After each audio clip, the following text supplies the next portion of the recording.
It's not just about how well you play. It's about who you play and how well you play.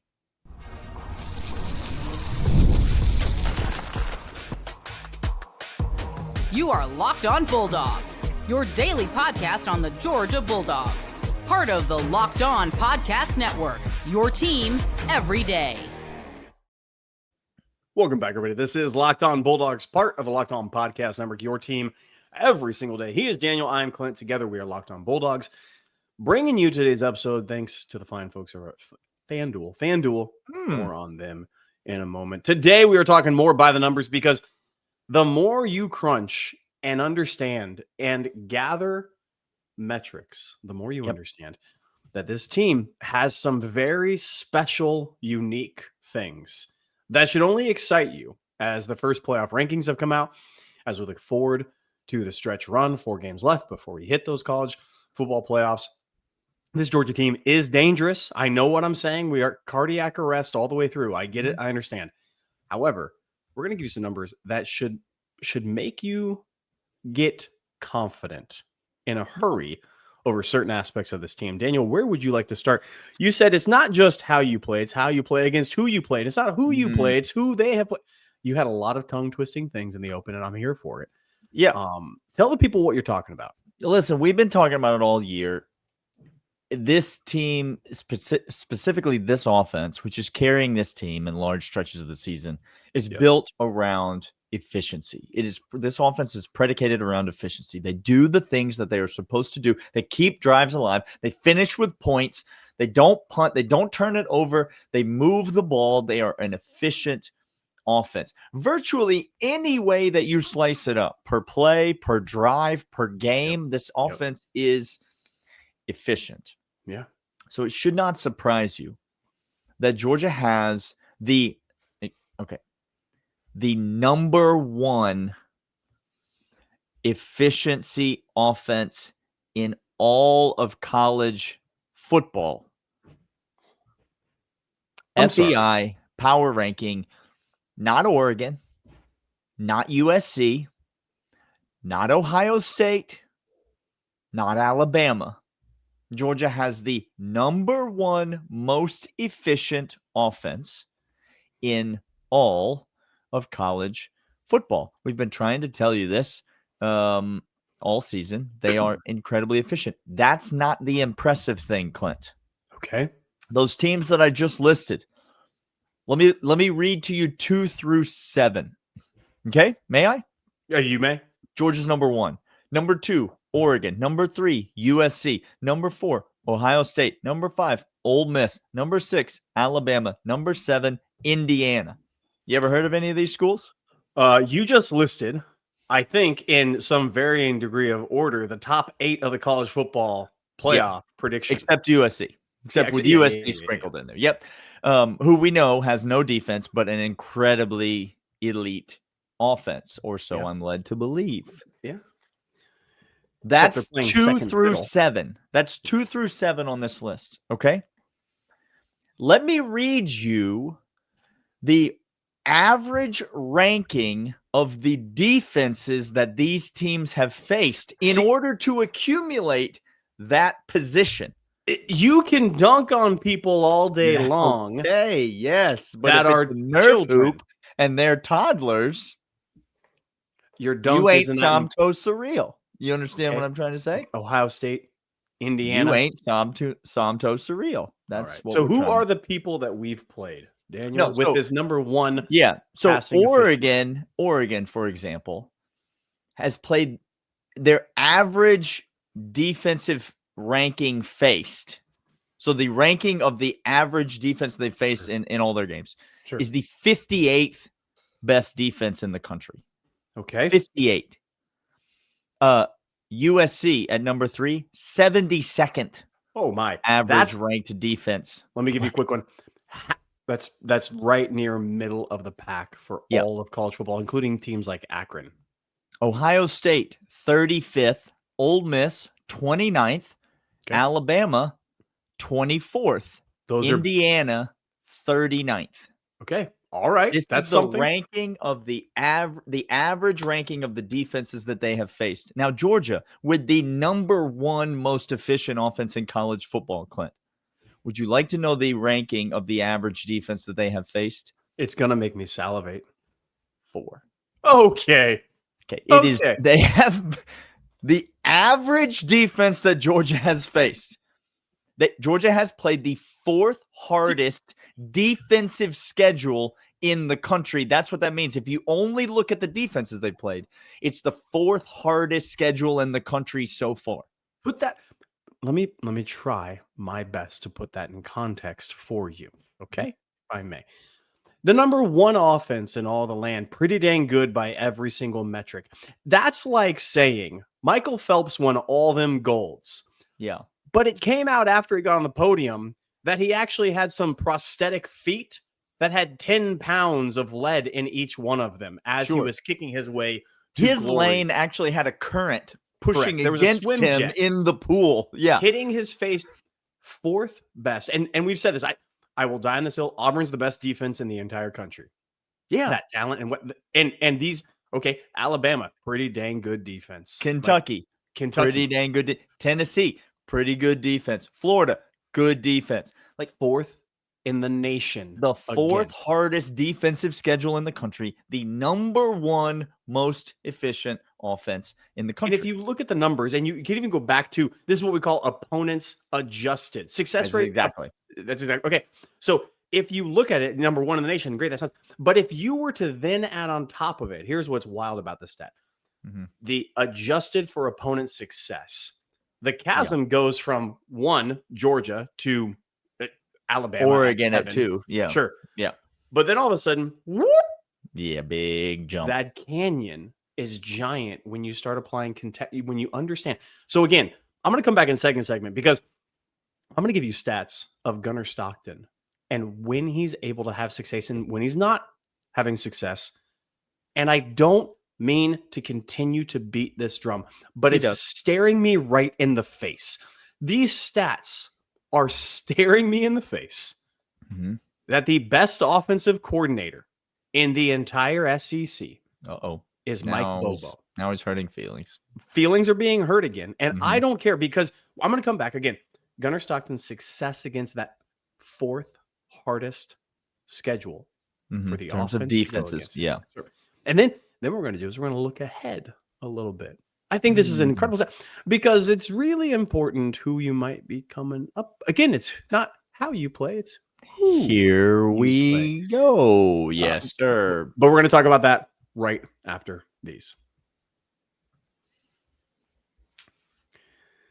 And these are, in fact, FanDuel. FanDuel's fantastic, Daniel. They're great. They're glorious. You should get over there right now to FanDuel, and you should be betting on the NBA. Go ahead. Take the over. Again, on how many times Steph Curry's going to hit a 3. It's pretty much easy. It's money in the bank. Missed start of the game, don't worry about it. Ride the hot hand. FanDuel has live bets for you. It keeps every game exciting, especially when your team's making the late push. Right now, FanDuel is giving new customers $300 in bonus bets when your first $5 bet wins. Head to FanDuel.com, sign up, and play your game with FanDuel, the official sports betting partner of the NBA. By the way, trigger warning. Whoops. It's on the ground. Fan. It's on the ground, Florida fan. On the ground. We just got done talking. Daniel gave us incredible statistics about who we've played. I'm going to give you a couple more of Gunnar Stockton. I want to talk about how he's getting these stats and what context is getting in. I'm going to talk about Florida, why he had his worst game. I think I saw what Florida did in that game, and I hope other teams don't continue to do this. But let me give you Gunnar Stockton. Here by the numbers. Gunnar Stockton is averaging 222 yards per game, 151 passer rating, and then hold on to your butts for this one. All right. 70.3% completion percentage. Daniel, Oh, dear. I was told dear.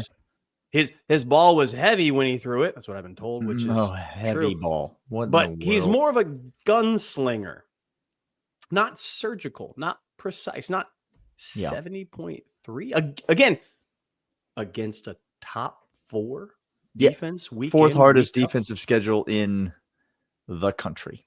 Okay. Here's why this is important. A lot of those statistics, if you look at what Gunnar Stockton is able to do, a lot of those have to do when we are facing man coverage.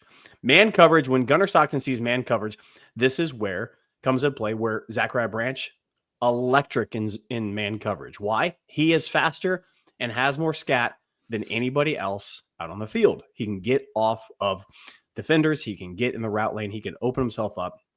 That's point one. Point two, Gunnar Stockton can put back shoulder throws on a lot of people. He can put the ball high and above.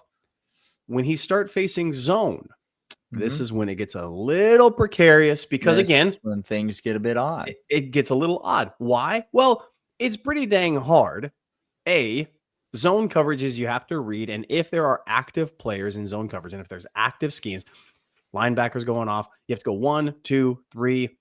It's just a little bit harder. It's what you see a lot of in NFL, people complaining too high safety, passing, they're covering everybody. Florida played a lot of zone coverage. They rushed 4, got home a couple of times, Combs off the edge, got home because they weren't in man. They were in zone. Gunnar had to sit, had to relax.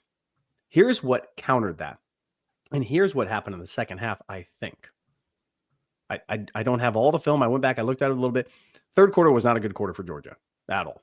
Just I was there. Yeah. Not great.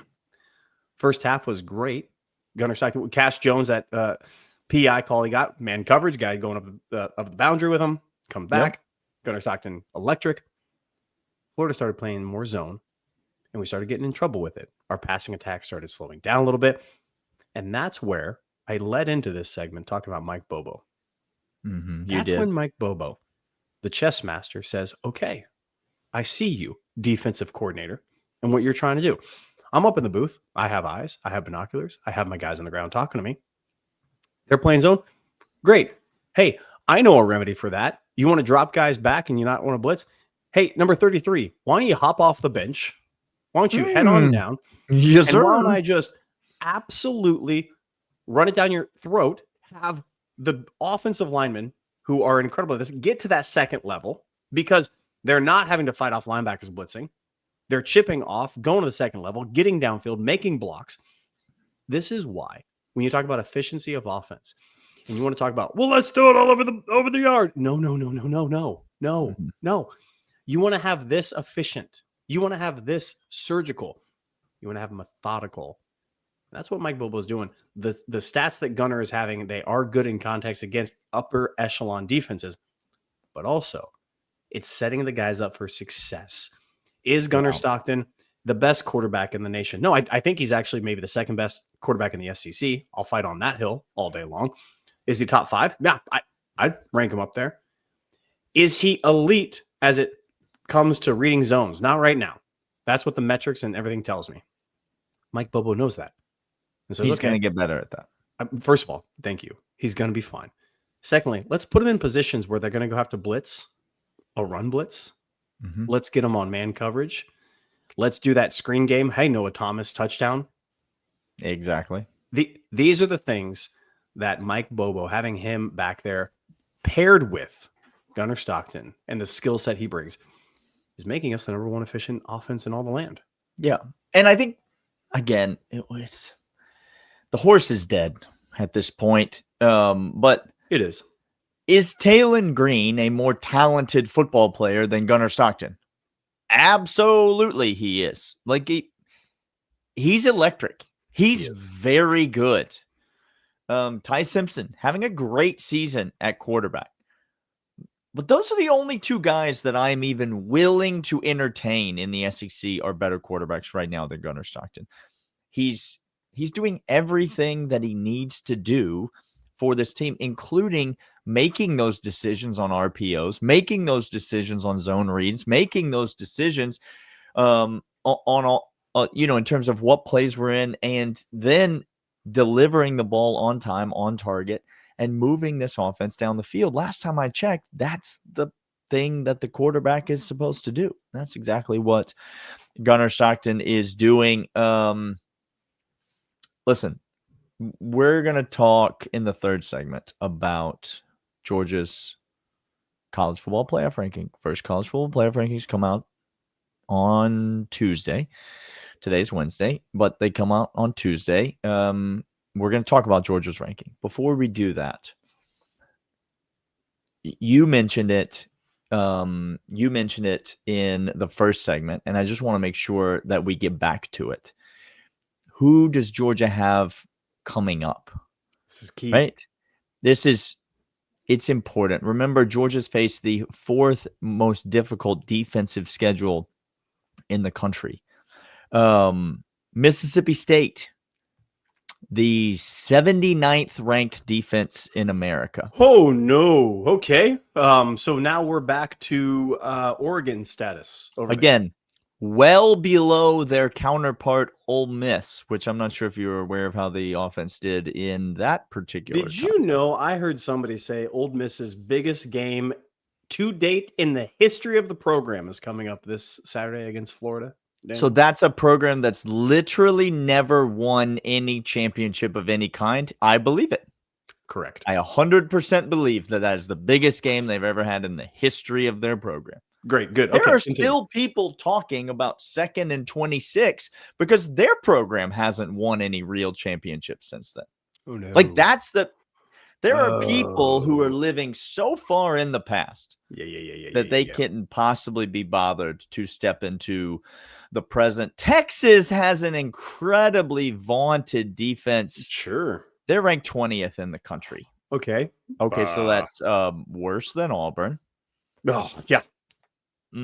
Yeah. Worse than again the average number of teams we play. Pick anybody that we play, and you have a better shot of it being better than Texas than not. Correct. Okay. And then Georgia's last kind of big game on the season is Georgia Tech, and so as I scan down the list, I find Georgia Tech there at the 90th ranked defense in America. Now, I only say this next part because, again, this is by the numbers. We're going to get the third segment. We're going to talk about the playoff ranking and what happens. Georgia's defense, who I've said is improving. And, again, don't hear me say we're elite. I said improving. There is one statistical category we are elite on, and it's not a bad category. I'm not trying to okie dokie here. I'm not trying to do a little rope. We're elite on failing to pressure the quarterback. No, I'm not. No. We are top 20th in the nation, 2nd in the SEC in stopping or allowing explosive plays. Yeah. Meaning, this defense that ball right in front of us. Everything is in front. There are leaks in this defense. There are holes in this defense.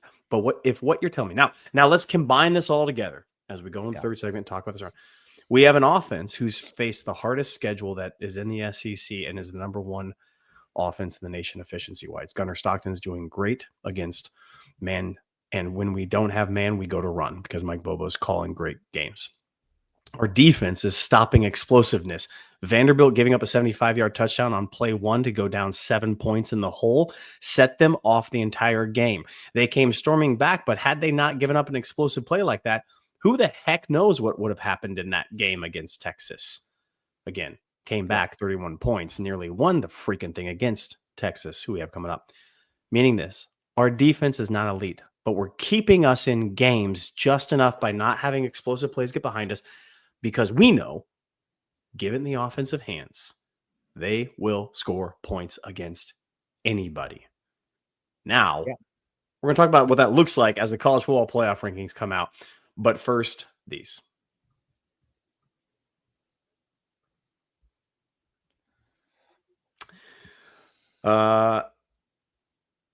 Daniel, it's just the most glorious. We have so many photos from this year, but I just mean this one is so good. I mean, this one is so good, Daniel. Oh, wait, a trigger warning for Georgia fans. Sorry, you should have. It's a trigger warning for Georgia fans. Mike White is building a monster. It's the third segment. You can't stop me. It's half my podcast. Mike White is building himself a legitimate monster in Athens. Okay. Don't let us make the tournament again this year. Don't. You wouldn't want to do that.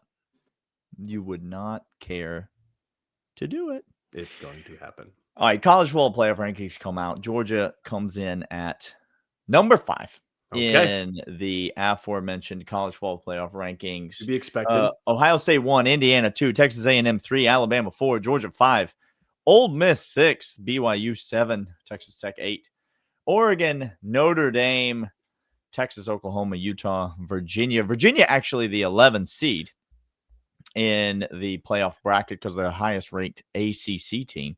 Correct. Georgia Tech falling all the way to 17th with the loss at NC State. Ooh, feels a little far to me. That's real aggressive. I don't mean to get all SEC bias on you, but 2-loss Vandy is ranked 1 spot ahead of Georgia Tech. And I don't know if I buy it. Because what? They beat LSU? No, sorry. Because they beat LSU? By the way, LSU. If you want to court Lane Kiffin, you shouldn't clean house of every single person and have your governor all up in the nose in the business of your program. That's how you take elite coaches. Kirby Smart has told Josh Brooks understands this. Kirby, go have fun. Here's your sandbox. Go play. And he goes, good. I'm glad we understand. I'm going to shut the doors. You're going to leave. I'm going to take care of business. Yep. That's what makes elite coaches move and change programs, by the way, LSU. So if you're telling me you beat them, no, that means nothing to me. LSU is I feel bad because it's a trash situation. It shouldn't be. It shouldn't be. And yet it is. Okay. And yet it is. Let's start with the 5th spot. I think it's about where we expected Georgia to be. And I think, to be honest, it's fair. I don't think there's any Georgia fan who could argue that Georgia should be ranked ahead of Ohio State, Indiana, Texas A&M, or Alabama. Right? Surely there's not a person arguing that. No, you can't argue that. Alabama head-to-head win. That's easy right there. Okay. You could argue we might beat them on a neutral field. That you may. But based on the way the season has transpired, there's no reason we should be ranked ahead of them. Really wild. Let's talk about, Daniel, since this is where we are there any notable teams that you look on the schedule to say, or look on these rankings and say, what are you doing? What are you doing in terms of why are you here, or Correct. In terms of why are you ranked where you're ranked? Why are you ranked where you're ranked? Ole Miss at 6 doesn't make it. Is insane to me. I have never been so sure of anything in my entire life than a first-round exit from Ole Miss in the playoffs. Oh, so you think Ole Miss is going to make the playoff? But if they make it, Daniel, that. I mean, their schedule's real easy. It's real easy down the stretch. Yep, it sure is. All they got to do is beat Florida and win the Egg Bowl and beat South Carolina, I think. Oh, no, I'm sorry. I was told it was easy. They'll do all those things, right? Well, that is easy, but you tell me, is Ole Miss going to do all that? I don't know. But where they're ranked right now, it feels like they could take another loss and still make it in the playoff. I mean, that Ole Miss win is going to prop Georgia up. So it's got to make you feel good as a Georgia fan, I suppose. Let me ask you this. Of the teams currently in the college football playoff ranked below Georgia, and so just to be clear, I think we're looking at who are we looking at? Like Memphis is they're not. Yep. There's not a team from the group of 5 ranked in the initial top 25, which is wild, by the way. It is. So it feels very purposeful and very aggressive. Yeah, it almost feels like the committee was like, we're not deciding that yet. We're not gonna do that yet. We'll get to that later. But let's just call it Memphis, okay? Like that's one of the front runners to make the playoff as from the group of 5 as the 12th seed. So given Virginia and Memphis as the 11 and 12 seed, yep. Who of the lower seeded teams than Georgia would you least like to play? Who are you the most scared of in a one-game playoff scenario of all the teams ranked below Georgia? And just to be clear for our audio listeners, those teams are Ole Miss, BYU, Texas Tech, Oregon, Notre Dame, Virginia, Memphis. This is not PTSD from last year, but I just think matchup wise. I do not want to play Notre Dame. They have a disciplined defense. That's wild to me. I know. I think we could beat Notre Dame. I mean, I think we could lose to anybody. Yes, anybody on this list. But if I'm going down this list, Ole Miss, no, I have no fear. BYU, no, I have no fear of that as well. You're a little gimmicky, true freshman bear at quarterback. I'm not worried about BYU. I'm not worried about you at all. Texas Tech, I'm not worried about you at all. Like you got talented people. You have no depth and you don't have an identity. Mm-hmm. I'm not worried about you. Notre Dame, I am. Oklahoma, you want to talk about defense? Well, I saw an Ole Miss team that we stopped with more success light it up against Oklahoma. So I'm not necessarily worried about that. I'm sorry. Did I just hear Clint say we stopped Ole Miss with six? What game? We stopped them. What game are you referring to? We stopped Ole Miss more than Oklahoma did. I mean, maybe they scored on their first. They scored touchdowns on their first 5 drives of the game. We can talk about composition of a game all day long, Daniel. Of like, I didn't walk away from that game. All I'm saying is I didn't walk away from that game going, you know what we did? We stopped Ole Miss. Daniel, if I may, we barely walked away from that game. Just like existential, like it was touch and go. White hat, reach out. Look, Virginia, I'm not too terribly worried about as well. They've played really close games. No. So I think it's Oregon for me. By process elimination, Oregon's a dang good team. You know, they got an explosive offense. I think they're a scary team. I think they're a scary team. They got an explosive offense. Yeah. That can score in bunches. We saw what happened. Their quarterback went down there and scored 21 a couple weeks ago. That was quarterback injury that went down. Defensively, I think they're not as stout as maybe they have been in years prior. I think they get lost a bunch, but it's Oregon. I don't want to play them. You looking at Locke's episode coming up. Oregon on the road against the Iowa Hawkeyes this week. Okay. Big nooner. I don't know. I let's just say I'll be watching. I will be tuning in. I'll say this to the game. I'll say this. Okay. Daniel, what about a nice little trip up to Eugene for a playoff game? I feel like we could find a place to stay. I feel like we can find a place to stay, Daniel. Yep. I feel like we could do so. Real quick. Yeah. Team ranked above us that you would most like to play in the college football playoff in a 1-game scenario. Look, Curt Cignetti has killed people. Like you would better not say Indiana right here. Guys, I'm trying to tell our fans, you're all going to say Indiana. That man is that's last on the list. Last on the list. I'd rather play Alabama than Indiana. Yeah. Yep. Period. End of statement. I think A&M. I'd like to see A&M of those 4 teams. A&M. Which, by the way, A&M may not make the college football playoff. I was just going to say Texas beat them. Missouri's got a backup quarterback, which I hate for Missouri, by the way. They had pretty good. But A&M goes to Como this week. If Bo Prabule is playing, that's a really tough game. They still got Texas on the schedule. And you can talk about slate. They lose to Texas. They drop down in rankings. Now, all of a sudden, they lose in the SEC championship. Let's say they make it there. They lose on that too. They're not going to kick them out of the playoff for an SEC loss. No, they'll do that to us. I was just saying.